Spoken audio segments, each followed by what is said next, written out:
नमस्कार दोस्तों, स्वागत है आप सभी का ऑनलाइन डफ फर्स्ट यूट्यूब चैनल पर। इस वीडियो में हम बात करेंगे तमाम भर्तियों की लेटेस्ट अपडेट के बारे में, जो कि आप सभी को दी जाएगी नई प्राथमिक शिक्षक भर्ती यूपीएससी पीईटी। इसके अलावा अगर बात की जाए 27,000 को लेकर एक एक करके सारी जानकारी हम कवर करते हैं। चलिए दोस्तों, वीडियो शुरू करते हैं। लेकिन उससे पहले जितने भी अभ्यर्थी इस वीडियो को देख रहे हैं, वीडियो को लाइक कर दें, साथ ही शेयर कर दें और चैनल को सब्सक्राइब करना बिल्कुल ना भूलें, जिससे कि आपको इसी प्रकार की ऑथेंटिक जानकारियाँ सबसे पहले मिलती रहें। तो चलिए दोस्तों, वीडियो शुरू करते हैं। जैसा कि दोस्तों आप सभी जानते हैं कि आज दिवाली है और दिवाली के चलते थोड़ा सा आपको बैकग्राउंड वॉइस का सामना करना पड़ेगा। ज़्यादातर फेस्टिवल जो आते हैं उन सभी को मैं आपको शुभकामनाएं इसलिए नहीं देता हूं। उसका रीज़न होता है कि बहुत सारे अभ्यर्थी मुझे कमेंट करके कहते हैं कि सर, बेरोजगारों की क्या दिवाली, क्या होली और क्या ईद, क्योंकि जब तक नौकरी नहीं मिल जाती तब तक ना होली, ना दिवाली, ना ईद। बिल्कुल सही है कि बेरोजगार छात्रों के लिए समस्याओं का सामना करना पड़ता है। उसी के लिए डेडिकेटेड मैंने पोस्ट भी किया था। बाकी वैसे आप सभी को, आपके परिवार को ढेर सारी शुभकामनाएं। उम्मीद है कि जिस प्रकार आपकी दिवाली देखने के लिए मिली है, आगे वाली सभी दिवालियां आप सभी की बहुत ज़्यादा रंगीन हो और आपको एक नौकरी अवश्य मिले। इसी शुभकामनाओं के साथ मैं वीडियो को आरंभ करता हूं। तो सबसे बड़ा सवाल देखने के लिए मिल रहा था कि नई प्राथमिक शिक्षक भर्ती के अंदर जो जानकारी दी जा रही है कि 1.5 लाख शिक्षा मित्रों के अनुपात को शामिल किया जाएगा। मतलब आगामी समय के अंदर जो नई प्राथमिक शिक्षक भर्ती से पहले एक गणना की जा रही है, मतलब जो रिपोर्ट तैयार की जा रही है, उसके अंदर ये मांग की गई है कि शिक्षा मित्रों के सभी पदों को जोड़ लिया जाए। मतलब जैसे कि यहाँ पे 3 लाख शिक्षक हमारे पास है और 1.5 लाख जो शिक्षा मित्र हैं, तो ऐसे में लगभग 4.5 लाख शिक्षकों की जानकारी डाटा सरकार को भेजा जाए, जिसको लेकर अधिकारियों की तरफ से ये कहा गया था कि इसको लेकर विचार किया जा रहा है और शामिल कर लिया जाएगा। लेकिन सवाल यहाँ पे ये खड़े हो गए कि अगर 1.5 लाख शिक्षा मित्रों के पदों को यहाँ पे जोड़ा जाता है या फिर छात्र शिक्षक के अनुपात में शिक्षा मित्रों को पहली बार शामिल किया जाता है, तो क्या इन 1.5 लाख पदों पर भर्ती होंगी कि नहीं होंगी? क्योंकि आज से पहले जो होता था उसके आधार पर यह बताया जाता था कि उत्तर प्रदेश के अंदर इतने शिक्षक हैं, बाकी जितने भी पद हुआ करते थे शिक्षा मित्रों के, उन सभी पदों को खाली पदों की संख्या के आधार पर जानकारी दी जाती थी। लेकिन इस बार छात्र शिक्षक अनुपात के अंदर शिक्षा मित्रों को शामिल किया जा रहा है। छात्रों की तरफ से इस बात को लेकर विरोध किया जा रहा है कि सरकार चाहे छात्र शिक्षक अनुपात के अंदर शिक्षा मित्रों को शामिल कर ले, लेकिन ऐसे में जो 1.5 लाख पद यहाँ पे उत्तर प्रदेश के अंदर शिक्षा मित्रों के हैं, उन पर कहीं ना कहीं शिक्षकों की जो भर्ती है वो नियमित रूप से होनी चाहिए। अभी तक जैसा कि आप जानते हैं कि पिछले 2 दिन पहले जानकारी देखने के लिए मिली है, उसके बाद से सभी अधिकारी कहीं ना कहीं पूरे तरीके से छुट्टी पर जा चुके हैं। अभी तक ये जानकारी नहीं दी गई है कि अगर छात्र शिक्षक अनुपात के अंदर शिक्षा मित्रों को शामिल किया जाता है तो क्या उन पदों पर भर्ती होगी कि नहीं होगी, या फिर सरकार की तरफ से ढिंढोरा पीट दिया जाएगा कि हमारे पास इतने लाख पर्याप्त शिक्षक हैं और उसके बाद में आप सभी की शिक्षक भर्ती के लिए इंतजार करना होगा। इसी को लेकर छात्रों की तरफ से मांग की जा रही है कि आगामी समय के अंदर नई प्राथमिक शिक्षक भर्ती के अंदर भले ही शिक्षा मित्रों को छात्र शिक्षक अनुपात में शामिल कर लिया जाए, लेकिन जो 1.5 लाख पद हैं उनके आधार पर नई शिक्षकों की जो भर्तियां वो नियमित रूप से होनी चाहिए। कई अधिकारियों से जानकारी लेने का प्रयास भी किया गया, तो इसको लेकर उनका कहना है कि आगामी 2 से 4 दिनों के बाद में जैसे ही यहाँ से सभी कार्यालय खुलेंगे, शासन स्तर से जो जानकारियाँ मिलेंगी उसके आधार पर आपको जानकारी दी जाएगी। मतलब अभी तक इस बात को लेकर पूरे तरीके से स्पष्टीकरण नहीं है कि अगर इनको शामिल किया जाता है तो उन पर भर्तियाँ कैसे होंगी, क्या होगा। इसी को लेकर छात्रों की तरफ से दिवाली के तुरंत बाद धरना प्रदर्शन बेसिक शिक्षा परिषद पे भी दिया जाएगा कि इन 1.5 लाख पदों के बारे में सरकार जानकारी दे। कहीं अंत में आकर ऐसा ना हो कि रिपोर्ट के माध्यम से जानकारी दे दी जाए कि हमारे पास इतने पर्याप्त शिक्षक हैं और उसके बाद आचार संहिता लग जाए। बाकी इसके बारे में आपकी राय क्या है, कमेंट करके अवश्य बताएं। अभी तक जो अधिकारियों की तरफ से जानकारी मिली है उसके मुताबिक उनका कहना है कि 2 से 3 दिन इंतजार करने के बाद में जो भी शासन स्तर से जानकारी होगी आप सभी को दे दी जाएगी। लेकिन वही दूसरी तरफ बात की जाए अपनी अगली अपडेट के बारे में, जो कि संबंधित है यूपीएससी पीईटी की कट ऑफ को लेकर। जैसा कि आप सभी जानते हैं कि उत्तर प्रदेश के अंदर पीईटी परीक्षा के आयोजन होने के बाद से लगातार छात्रों की तरफ से मांग की जा रही है कि पीईटी की जो कट ऑफ है वो घोषित की जाए, क्योंकि इसके अंदर परसेंटाइल घोषित किया गया है। मैंने आप सभी को कहा भी था कि उत्तर प्रदेश में पीईटी परीक्षा को लेकर छात्रों की तरफ से मांग की जा रही है कि लगभग यहाँ पे कोई फिक्स कट ऑफ लगा दी जाए। जैसा कि आप सभी देख पा रहे हैं, उत्तर प्रदेश अधीनस्थ सेवा चयन आयोग के माध्यम से 50,000 पदों पर अध्याचन प्राप्त हो जाने के बाद से 50,000 पदों की कहीं ना कहीं जो भर्ती है वो अभी तक देखने के लिए नहीं मिली है।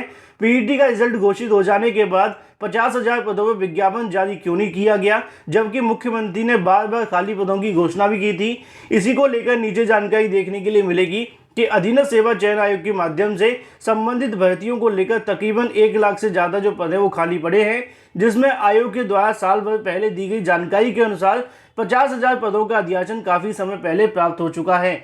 उन्होंने पीईटी परीक्षा का परिणाम जारी करने के बाद परसेंटाइल जारी कर दिया, जो कि पूरे तरीके से दोषपूर्ण बताते हुए ऐसा भी कहा गया कि पीईटी आहता परीक्षा है, इसलिए 1 साल आगामी सभी भर्तियों के लिए बिल्कुल सही तरीके से लागू किया जाए और ऐसे में कोई एक निर्धारित कट ऑफ जारी करनी चाहिए, जिससे कि कहीं न कहीं अभ्यर्थी न्यूनतम आहता रखने वाले सभी परीक्षा में शामिल हो सकें। आसान भाषा में कहा जाए, जैसे कि टेट सीटेट आपको देखने के लिए मिलता है, उसमें 55-60 लगा दिया जाता है। सेम एज इट इज़ यहाँ पे पीईटी परीक्षा के अंदर मांग की जा रही है कि 55-60 कट ऑफ लगाते हुए न्यूनतम आहता अंक यहाँ पे घोषित किया जाए।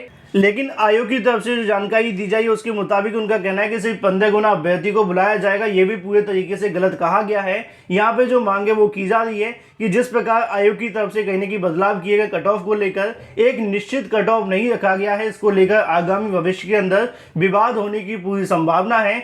आयोग इस मुद्दे को लेकर सुधार करे, पुनर्विचार करे, जो भी करे, लेकिन कट ऑफ 55-60 करके सभी छात्रों को नई भर्तियों बैठने का मौका दिया जाए, जैसे कि टेट सीटेट के अंदर दिया जाता है। उसके अंदर भी आप जानते हैं कि 40, 45, 55, 60 के समथिंग जो कट ऑफ है वो होती है, लेकिन वहाँ पर नेगेटिव मार्किंग नहीं होती है। पीईटी परीक्षा के अंदर नेगेटिव मार्किंग भी रखी गई थी। इसी को लेकर यहाँ पे मांग की जा रही है कि यूपीएससी पीईटी के माध्यम से जो भी अभ्यर्थी 55-60 कट ऑफ रखते हैं, उन सभी को अगली भर्तियों बैठने का मौका दिया जाए। छात्रों की ओर से लगातार मांग जारी है। वहीं दूसरी तरफ बात की जाए अपनी अगली अपडेट के बारे में, जो कि संबंधित है 27,000 नई टीजीटी पीजीटी माध्यमिक स्कूलों के अंदर शिक्षक भर्ती को लेकर।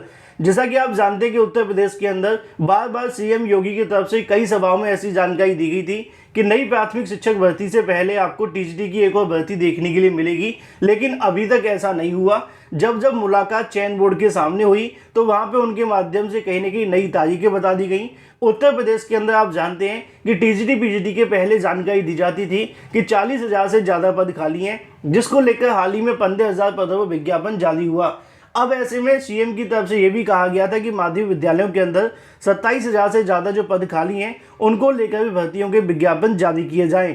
हाल ही में जानकारी देखने के लिए मिली है कि चयन बोर्ड के माध्यम से उत्तर प्रदेश में टीजीटी पीजीटी शिक्षकों के कितने पद खाली हैं, इसको लेकर दिवाली के तुरंत बाद एक बैठक होने वाली है और उस बैठक के अंदर ये फैसला लिया जाएगा कि नई भर्ती के अंदर टीजीटी पीजीटी के में क्या बदलाव किए जा सकते हैं और क्या बदलाव होने की संभावना है। इसके अलावा उत्तर प्रदेश के अंदर कितने टीजीटी और पीजीटी शिक्षकों के पद खाली हैं, इसकी जानकारी भी आपको अगली जो मीटिंग है वो देखने के लिए मिलेगी। उस मीटिंग के अंदर सभी विद्यालय निरीक्षकों को शामिल किया जाएगा।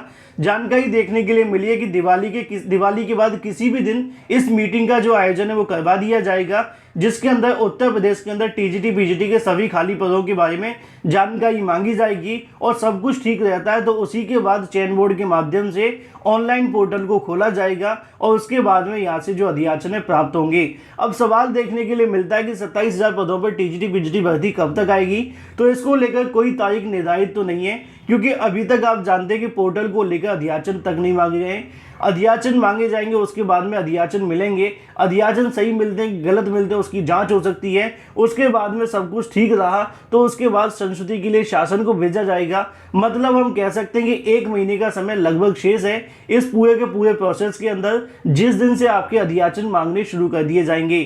तो ऐसे में 27,000 टीजीटी पीजीटी भर्ती को लेकर आगामी 1 हफ्ता काफ़ी ज़्यादा महत्वपूर्ण होगा। चयन बोर्ड के अधिकारियों से मिल रही जानकारी के अनुसार जल्द इसको लेकर एक बैठक होगी और बैठक के अंदर काफ़ी कुछ यहाँ से स्पष्ट हो जाएगा। जो भी अभ्यर्थी प्रिपरेशन कर रहे हैं, वीडियो को लाइक कर दें, साथ ही शेयर कर दें और लगातार अपनी प्रिपरेशन करते रहें नई भर्तियों के लिए, क्योंकि डिमोटिवेट होने से कोई फ़ायदा नहीं है। आपका भर्ती में चयन नहीं हुआ, बुरा हुआ, लेकिन इसका मतलब ये नहीं कि आप आगे की तैयारी बिल्कुल ना करें। वहीं दूसरी तरफ बात की जाए 2010 के बाद के शिक्षकों की जांच होगी और जांच के बाद में नियुक्तियां रद्द भी हो सकती हैं। अध्यापकों की यहाँ पर जो नींद है वो उड़ी हुई है। 2010 के बाद अध्यापकों को वेरिफिकेशन करेगी पुलिस। शासन की कार्रवाई के बाद अध्यापकों की जो नींद है वो उड़ चुकी है और उड़ना लाजमी भी है, जिन्होंने फर्जीवाड़ा करके नौकरी ली होगी। जैसा कि आप यहाँ देख सकते हैं कि शिक्षकों की नींद उड़ गई है। बेसिक शिक्षा अधिकारी ने थाना क्षेत्र में तैनात हुए 56 अध्यापकों की जो लिस्ट है पुलिस को भेजकर उनका वेरिफिकेशन कराने का जो काम है वो शुरू कर दिया है। शासन के निर्देश पर 2010 के पश्चात परिषदीय विद्यालयों में सहायक अध्यापकों के पदों पर की गई अनियमित और नियमित विरुद्ध को लेकर कहीं ना कहीं जो नियम के विरुद्ध फर्जी नियुक्तियां की गई हैं उनकी जांच जो है सौंप दी गई है पुलिस को। अब ऐसे में इसकी जो जांच है वो देखने के लिए मिलेगी और जो भी फर्जी शिक्षक होंगे उनकी नियुक्तियां रद्द हो सकती हैं। वीडियो पसंद आए तो वीडियो को लाइक कर दें, साथ ही शेयर कर दें और चैनल को सब्सक्राइब करना बिल्कुल ना भूलें।